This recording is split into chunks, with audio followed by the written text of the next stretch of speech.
Hello guys, my name is Pankaj Parashar, Pankaj coaching centre, Ramnagar, Shastri Nagar, Jaipur से। आज मैं आपको एरर्स के अंदर एक नया टॉपिक स्टार्ट करने जा रहा हूं जिसका नाम है सिंटैक्स। इससे पहले आपको पता होगा हमने लेटेस्ट अभी नाउन और प्रोनाउन दो टॉपिक क्लियर करवाए थे। आज थर्ड टॉपिक लेते हैं अपन सिंटैक्स। सिंटैक्स इसका मतलब होता है सब्जेक्ट को वर्ब से कनेक्ट करना, या आप इसको कह सकते हो सब्जेक्ट को वर्ब के साथ एग्रीमेंट करना।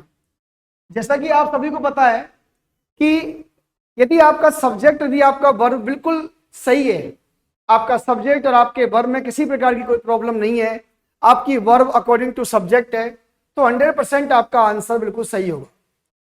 तो सबसे पहले सिंटैक्स के टॉपिक में जानने वाली जो चीज है वो सब्जेक्ट और वर्ब को सही तरह से यूज करने वाला एक टॉपिक है आपका ये।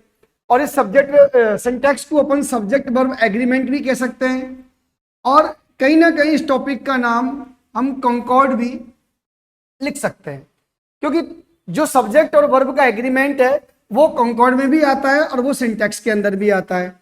तो सबसे पहले इसका जो बेसिक रूल है वो ये है कि आपको सब्जेक्ट के बारे में नॉलेज होनी चाहिए। सब्जेक्ट सब्जेक्ट जैसा कि पता होगा आपको, दो प्रकार का होता है, एक सिंगुलर सब्जेक्ट होता है और एक आपका प्लूरल सब्जेक्ट होता है। सिंगुलर सब्जेक्ट और प्लूरल सब्जेक्ट ऐसे ही आपकी वर्ब होती हैं दो प्रकार की, एक होती है सिंगुलर वर्ब और एक होती है प्लूरल वर्ब। जैसा कि आपको पता है इस सिंटैक्स के टॉपिक में जिसको सब्जेक्ट और वर्ब का सही यूज करना आ गया वो इस टॉपिक को बिल्कुल ही अच्छे से क्लियर कर सकता है। Subject singular subject and plural subject, and verb singular verb and plural verb.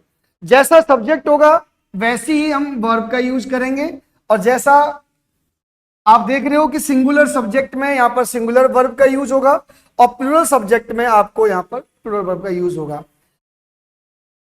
तो आओ एक बार इसके रूल नंबर फर्स्ट पे अपन चलते हैं। देखिए, सबसे पहले आपको यह पता होना चाहिए कि जो सिंगुलर सब्जेक्ट्स हैं वो कौन कौन से होते हैं।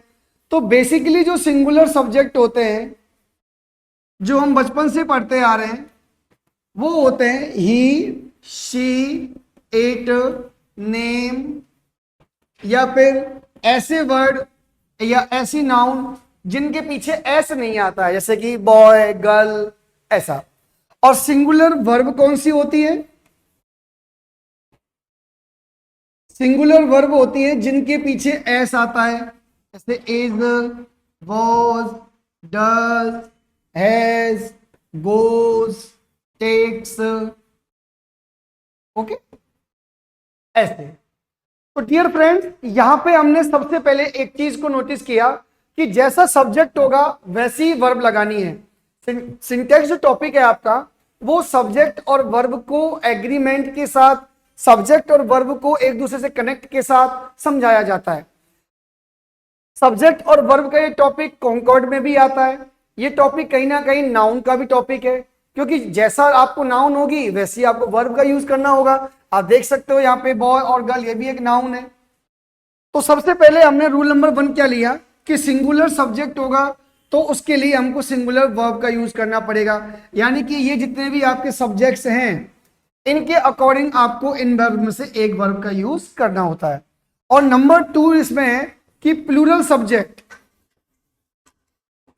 जैसे I, we, you, they, boys, girls,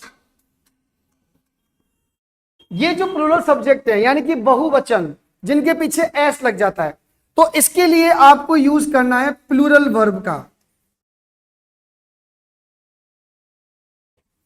जैसे am, are, were, do, have, go, take.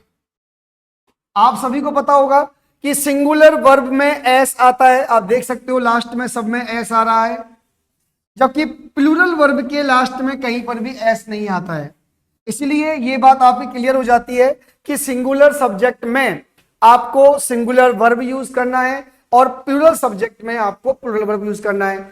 बहुत ही इजीली तरीके से, कंसेप्चुअल तरीके से मैं आपको यहाँ एक्सप्लेन कर रहा हूं। एक एक चीज को ध्यान से देखिएगा, उसके बाद आप डिसाइड करना कि आपको समझ में आया या नहीं आया, कंसेप्ट आपका क्लियर हुआ या नहीं हुआ। अब मैं एग्जांपल लेता हूं कि my father,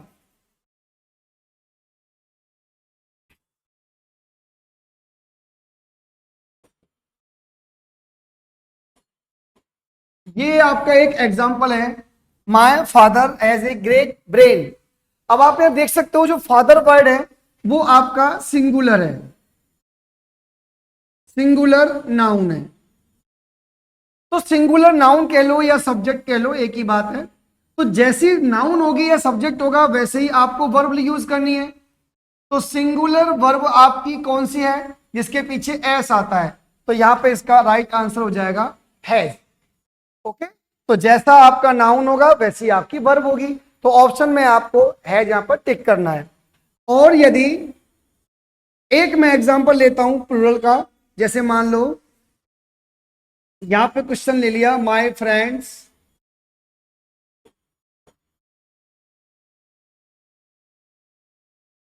waiting for me, option है is am are.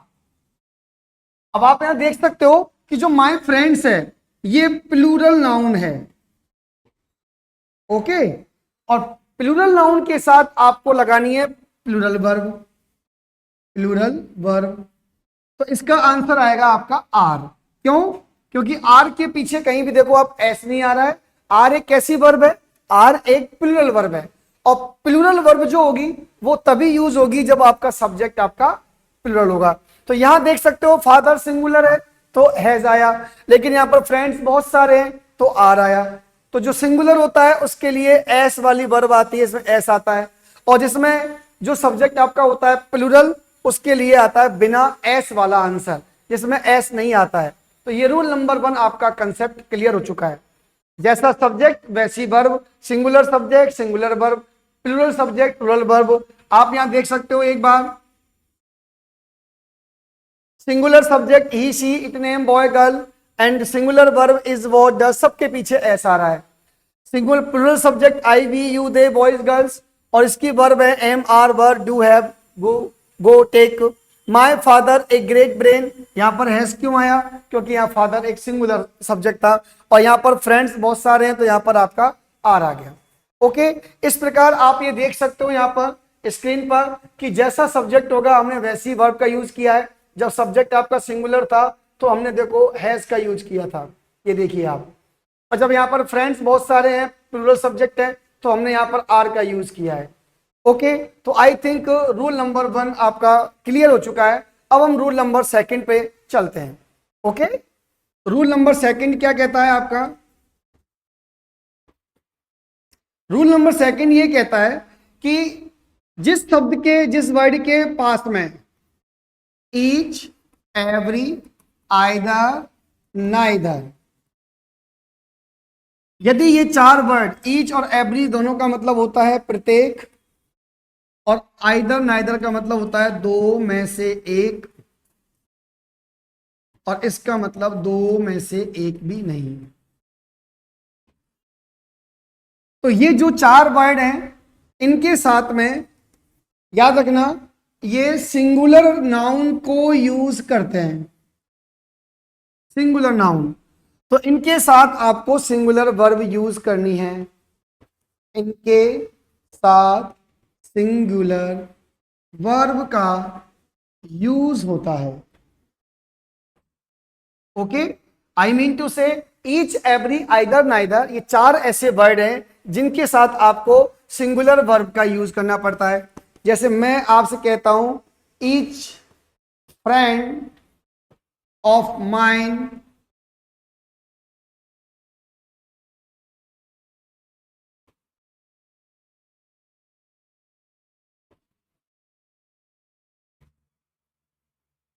Each friend of mine going for Agra. अब यहां पे ईच वर्ड है, ये आपका सिंगुलर नाउन को बता रहा है, आप देख सकते हो फ्रेंड एक ही है, तो यहां पर आपका आंसर आएगा इज, क्योंकि यहां पर सिंगुलर वर्ब कौन सी हो गई, इज हो गई। यदि मैं आपसे कहता हूं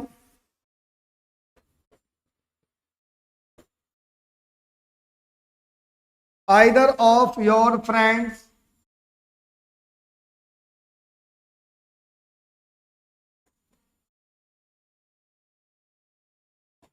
present in the stadium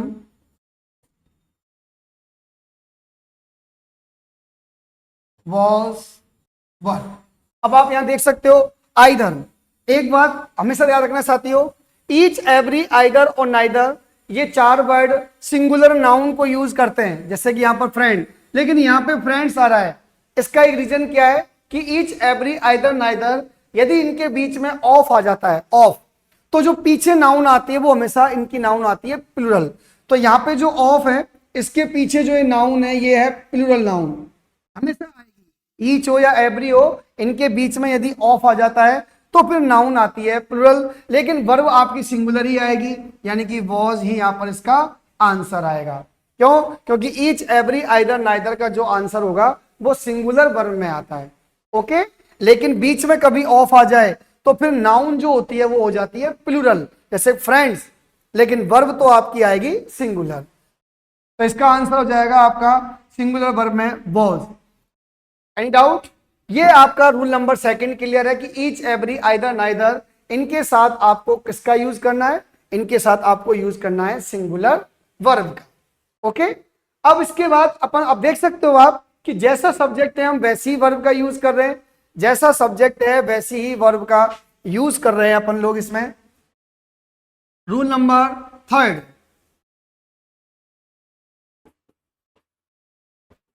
rule number third ये कहता है कि कुछ ऐसे वर्ड्स होते हैं गाइस जिनको हम कहते हैं पेयर वाले वर्ड्स। पेयर, जो अपने पेयर वाले वर्ड्स होते हैं तो उनको अपन को यूज करना आना चाहिए।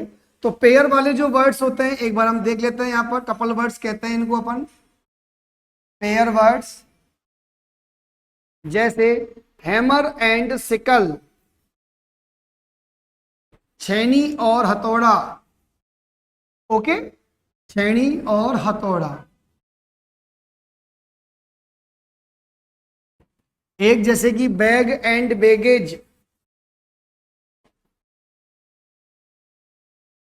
एक टू एंड टू,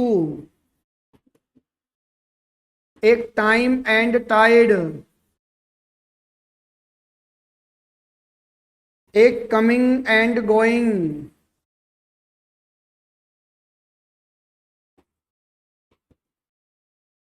एक है आपका ups and down, rice and करी,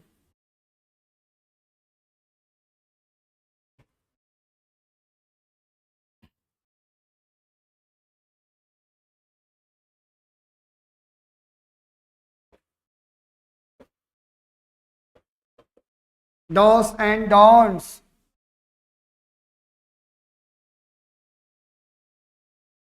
up and down.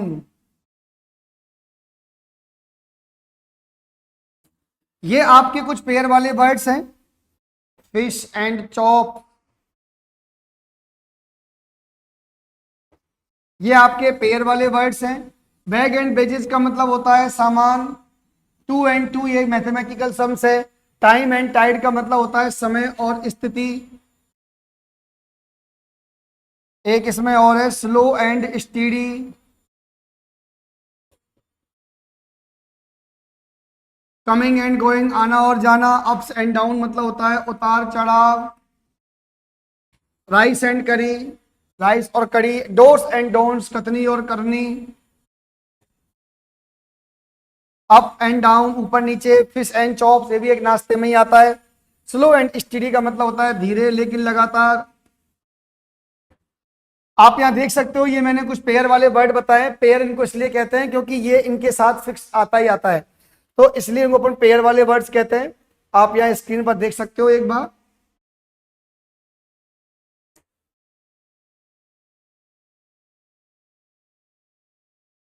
Hammer and sickle, ये पेयर वाले वर्ड्स हैं। अब इनका यदि एग्जाम्पल अपन लें तो इनके साथ वर्ब हमेशा सिंगुलर आएगी, याद रखना। इनके साथ वर्ब सिंगुलर वर्ब होती है, सिंगुलर वर्ब का यूज होता है। जैसे यहां एक एग्जांपल लेते हैं अपन, 2 and 2 4, और ऑप्शन में है मेक एंड मेक्स। अब आप देख सकते हो 2 and 2, 2 और 2, तो 100% है 2 and 2 वर्ड क्या हो गया, सिंगुलर, तो यहां पर मेक्स आएगा क्योंकि ये सिंगुलर वर्ब है। एस वाली वर्ब हमेशा सिंगुलर होती है, जिसके पीछे भी एस आता है उसका आंसर आपका सिंगुलर वर्ब होता है। जैसे कि एक अपन लेते हैं, राइस एंड करी,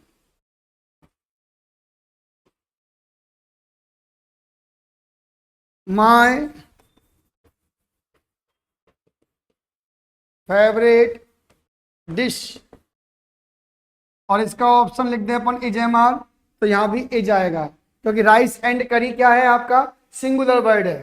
तो राइस एंड करी इज माय फेवरेट डिश। आप यहां पर देख सकते हो एकदम कि एक एक एग्जाम्पल मैंने आपको यहां शो कर रखे हैं। सभी स्टूडेंट एक बार ध्यान से इसकी स्टडी कर लें, एक बार आप देख लीजिए आराम से। सिंगुलर नाउन जो है वो आपके सामने लिखे हुए हैं, और सिंगुलर वर्ब का एग्जाम्पल भी मैंने आपके सामने दे रखा है, राइट। अब रूल नंबर हम 4 पे चलते हैं। रूल नंबर 4, रूल नंबर 4 क्या कहता है? रूल नंबर 4 ये कहता है कि कुछ वर्ड्स ऐसे होते हैं गाइस जो हमें, जैसे कि मैं उन वर्ड्स का आपको यहां बताता हूं, पेंट्री, ऐसे तो ये वर्ड आप कह सकते हो इनको जिनके पीछे TRY आता है, pantry, gentry, peasantry, poultry,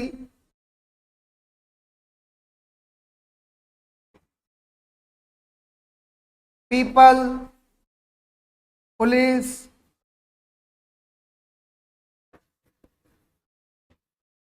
children, herd, cattle.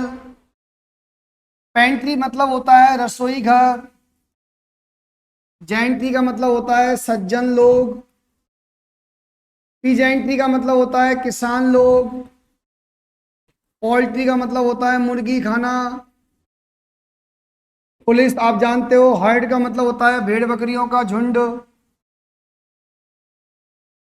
भेड़ बकरियों का झुंड, कैटल मतलब होता है मवेशी जानवर। ये जितने भी वर्ड आपको यहाँ दिख रहे हैं, ये सारे वर्ड जो हैं इनके साथ प्लूरल नाउन का यूज होगा, प्लूरल वर्ब का यूज होता है। आप यहां पर देख सकते हो pantry, peasantry, gentry, poultry, people, police, children, इन सभी के साथ आपका प्लूरल जो वर्ब होगी उसका यूज होगा। जैसे मैं आपके सामने का एग्जांपल दे देता हूं कि पेंट्री वेरी बिग और इज MR। जैसे मैं आपसे कहता हूं पुलिस फॉलोइंग द थीफ,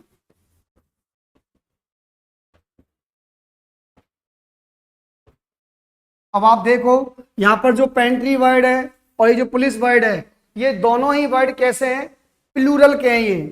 तो यहां पर पेंट्री जो वर्ड है वो प्लूरल नाउन में आता है और पुलिस वर्ड भी प्लूरल नाउन में, इसलिए वर्ब यहां पर आर आएगी और यहां भी आर आएगा। क्यों? क्योंकि ये जितने भी आपके एग्जाम्पल्स आप देख रहे हो ये सारे कैसे वर्ड हैं, ये सारे के सारे आपके प्लूरल वर्ड्स हैं।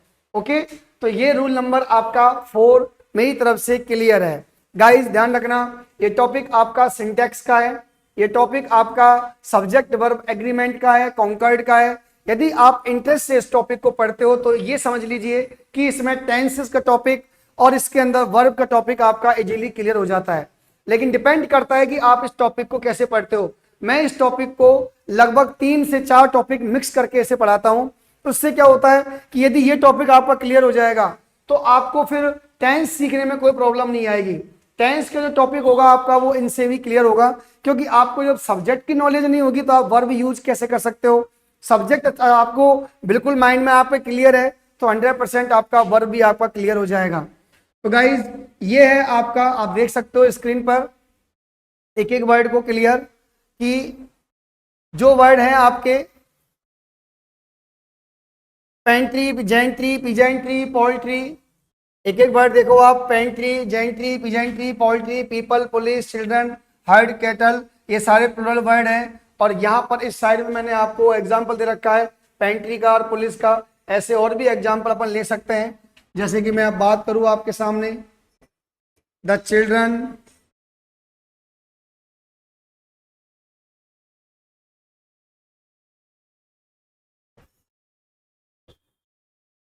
Playing in the ground,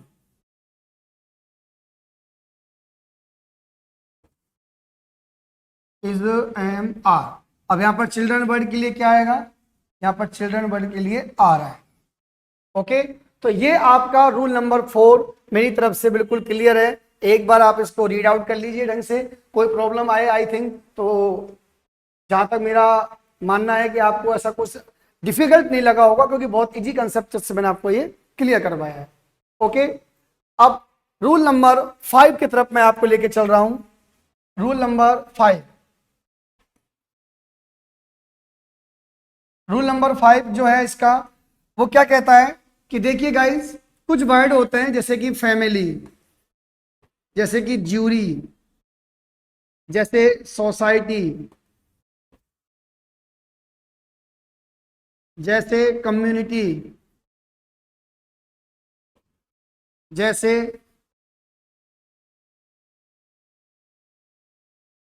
class, army, family, jury, society, community, class, army, ये जितने भी वर्ड्स हैं बेसिकली ये सिंगुलर माने जाते हैं, सिंगुलर नाउन में यूज होते हैं। इनके साथ सिंगुलर वर्ब का यूज होता है, सिंगुलर वर्ब का यूज होता है। I think family, jury, society, community, class, army, these words are singular noun and singular verb must be used with them। जैसे मैं आपको कहता हूं, एक एग्जांपल देख सकते हो आप यहाँ पर,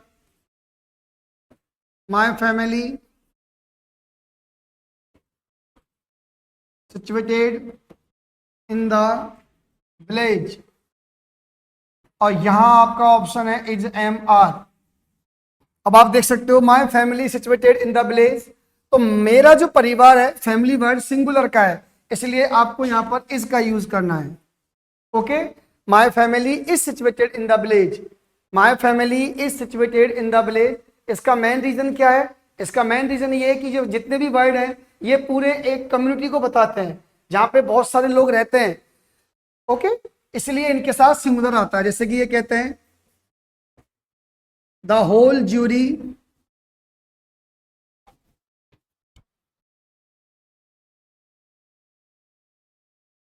decided to hang him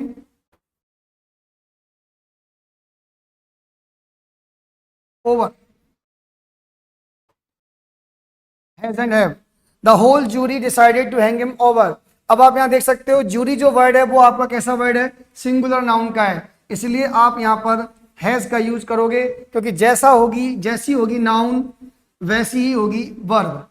okay, अब इसके बाद इसी रूल में एक रूल और भी है कि यदि कभी कभी क्या होता है, ये जितने भी वर्ड्स आप देख रहे हो यहाँ पर, जूरी वगैरह, ये फैमिली, जूरी, सोसाइटी, ये जितने भी वर्ड्स आपको यहाँ स्क्रीन पर दिख रहे हैं, ये सभी वर्ड प्लूरल के साथ भी यूज होते हैं।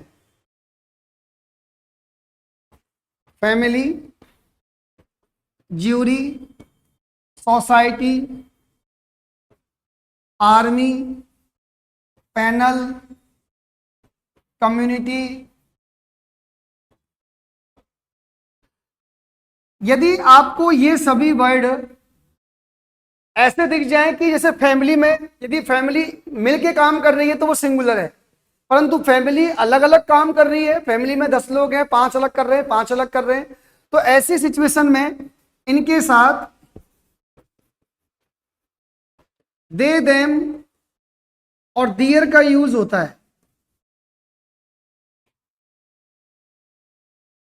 जहां पर ये लोग आपस में डिवाइड हो जाते हैं, family, community, panel, army, society, jury, जहां पर ये लोग आपस में डिवाइड हो जाते हैं। जूरी का मतलब होता है कई सारे न्यायाधीशों का एक ग्रुप। सोसाइटी, आर्मी, पैनल भी यही होता है, जहां पर 10 लोग, 5 लोग किसी काम को डिसाइड करने के लिए बैठते हैं, हम पैनल कहते हैं। और कम्युनिटी, यदि मान लो फैमिली में 5-10 आदमी है, 5 अलग बोल रहे हैं, 5 को दिल्ली जाना है, 5 को जयपुर जाना है, तो कहीं ना कहीं ये जो फैमिली वर्ड है डिवाइड हो गया, यानी कि यूज हो और डिवाइड हो जाए और आपस में डिवाइड हो। ओके,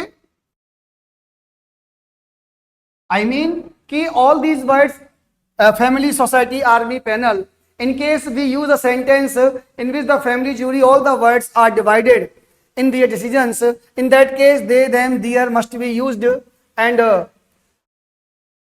उस वक्त ये सिंगुलर वर्ब इनका यूज होता है। इनके साथ प्लूरल वर्ब का यूज करेंगे। ओके, इनके साथ प्लूरल वर्ब का यूज करते हैं। जैसे कि मैं आपको यहां बता देता हूं कि माय फैमिली,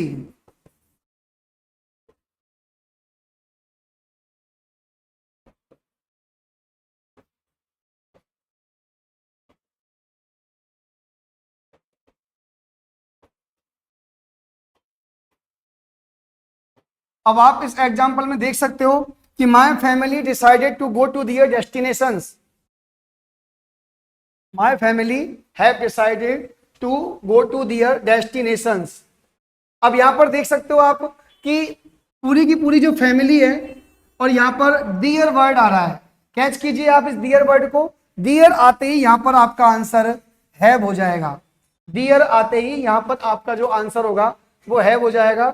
आप देख सकते हो फैमिली वर्ड है, फैमिली के साथ मैंने हैव क्यों लगाया, इसलिए लगाया, यहां पर ये जूरी के साथ देख लो कहीं भी दे, देम, दियर नहीं आ रहा था, लेकिन यहां पर दियर वर्ड आ रहा है। दियर वर्ड तभी आता है जब कोई प्लूरल की बातें होती है, यानी कि फैमिली के जितने भी लोग हैं सब अपनी अपनी चीजों में डिवाइडेड हैं, बटे हुए हैं। इसलिए यहां पर मैंने हैव का यूज किया है। यदि यहां ये दियर नहीं होता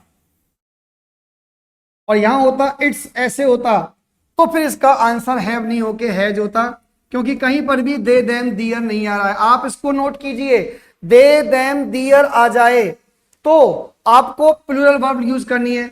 जैसे यहां पर कहीं नहीं आ रहा तो आपने यहां पर सिंगुलर वर्ब यूज किया है, सिंगुलर वर्ब। ओके, लेकिन यदि यहां पर इट्स की जगह पर दियर आ जाता है ऐसे, तो फिर आपका आंसर बदल जाएगा और यहां पर हैव हो जाएगा, यानी कि प्लूरल वर्ब हो जाएगी। ये बहुत ही इंपॉर्टेंट रूल है आपका, इसको ध्यान से देखें। जैसे कि एक और देख लेते हैं अपन, last and final. The army marching to ahead, और यहां पर ऑप्शन है इज, एम, आर। अब आप देख सकते हो आर्मी वर्ड ये रहा, लेकिन कहीं पर भी दे, देम, दियर नहीं आ रहा है, इसलिए आप इज लगा दो। लेकिन ऐसे अपन यूज करें तो the army marching to ahead for their targets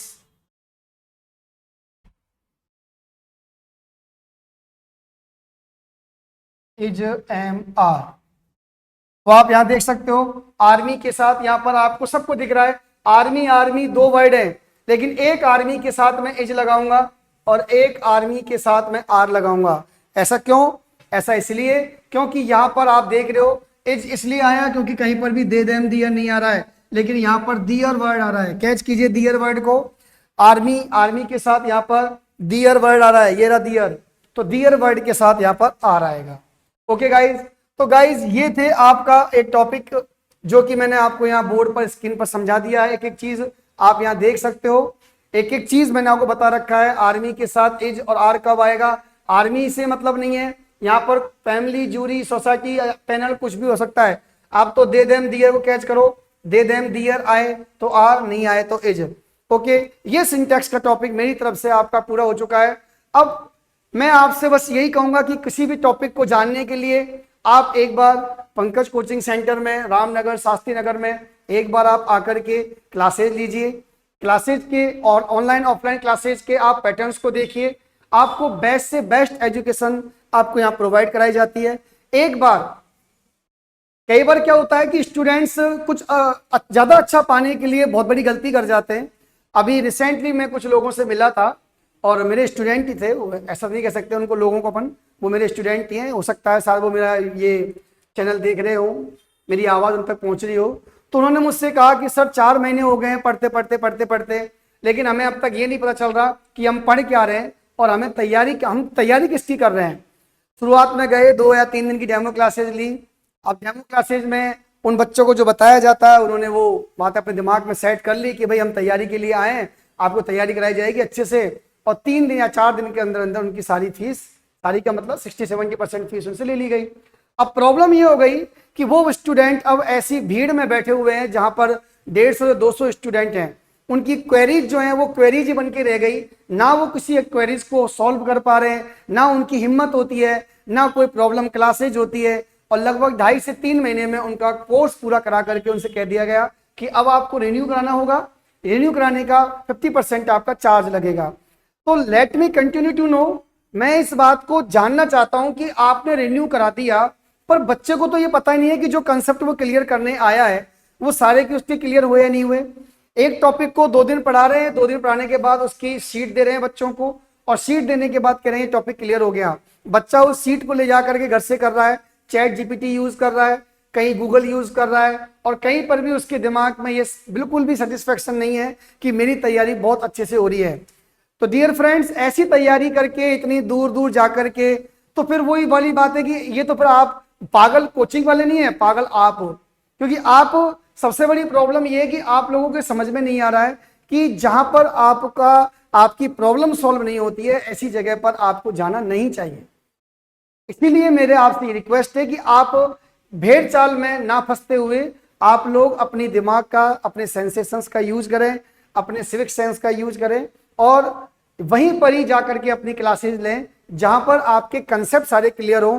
क्योंकि आज हर 3 महीने 4 महीने में बेरोजगारी की जो एक लिमिट है वो बहुत क्रॉस होती जा रही है। बच्चे तैयार हो रहे हैं पढ़ने के लिए। आपका समय इस समय बहुत ही वैल्यूएबल है, बहुत ही अमूल्य है। इस समय को यदि आप इतनी दूर जाकर के 4-4 5 महीने कोचिंग कर रहे हो लेकिन फिर भी कुछ समझ में नहीं आ रहा। अभी मैंने उनसे पूछा, मैंने बेटा आपने सपोज करो कि मैंने पूछा सिंटैक्स का मतलब क्या होता है, तो वो सिंटैक्स का मतलब नहीं समझ पाए कि सिंटैक्स का मीन क्या होता है। अब आप बताइए, जो बच्चा सिंटैक्स का मीन नहीं समझा पा रहा है, सिंटैक्स में उसने पढ़ा क्या उसको ये पता नहीं है, बस आते ही टॉपिक क्लियर करवाया, कुछ क्वेरीज थी जो उनको समझ में नहीं आई, अब बस वो लेके ही बैठे रहे, शर्मा शर्मी वो कह नहीं पाते। तो I think this is not appropriate for all the students and you must take hard and fast step right now। आपको अभी की अभी ये स्टेप उठाना चाहिए। और जहां पर भी ज्यादा क्राउडेड हो, पहली बात तो आप वहां से बचिए, क्योंकि क्राउड में आपको पता है कि पढ़ाई नहीं हो पाती है अच्छे से।